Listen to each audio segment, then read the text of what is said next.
Hey guys, I'm Dave Reddy. I'm a fitness trainer who works with a lot of seniors and active adults. And one of the first things we do when I'm sitting just in my office and just talking to someone about what exercise can mean to them, what we're doing at home, what we're doing in the weight room, whatever that is, I just watch them sit down and stand back up. If you haven't heard, sitting is the new smoking. All right, chairs are the new cigarettes.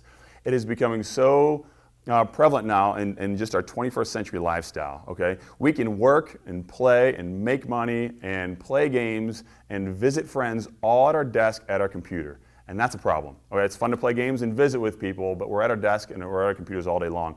So especially if someone comes in and says, I have been sitting all day long at my job, at work, or at home, we want to unglue them from their desk and get them moving, or unglue them from their chair rather and get them moving. But simply standing up can be a problem. So whether you're standing up from a chair, a couch, a lower cushion couch, or the toilet, which is always a little lower, we look at what that looks like and kind of ensuring that we're using the right muscles, okay? So the first one we look at, if you see how Marina's sitting here, her feet are together, her feet were pretty close together, and one toe is kind of turned out.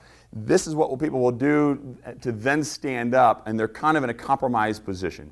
So what we want to first do with standing up, we're just going to look at two things today, is bring your feet wide about hip width, okay?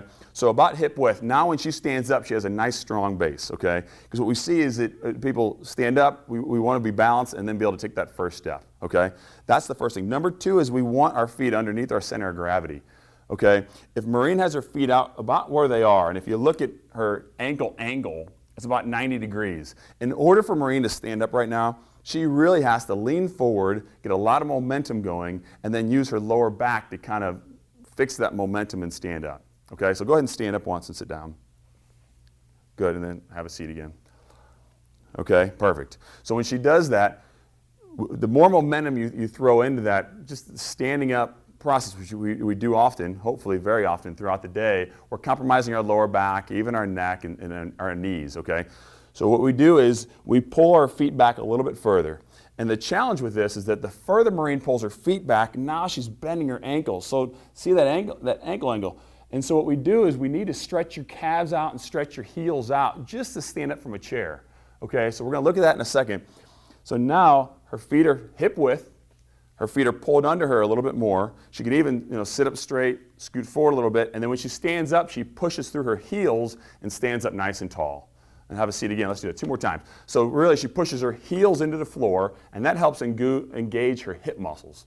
All right? Your hips are your main power. So go ahead and stand up again. Awesome. Okay, so now that she's standing, what is one simple way to stretch your heels out, your heel cords to help with that posture? We have what we call a foam roller. This is a half foam roller, but any step at home, a curb, go ahead and come forward, and Maureen's going to stand on this.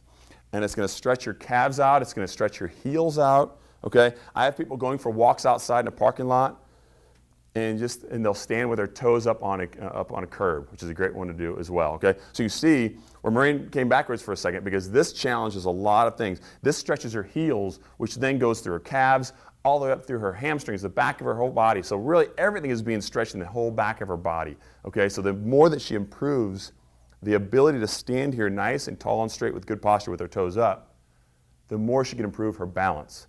The more she can stretch her legs out to improve her ability to stand up and sit down. Not to mention walking and everything else. So, all right, so go ahead and have a seat again.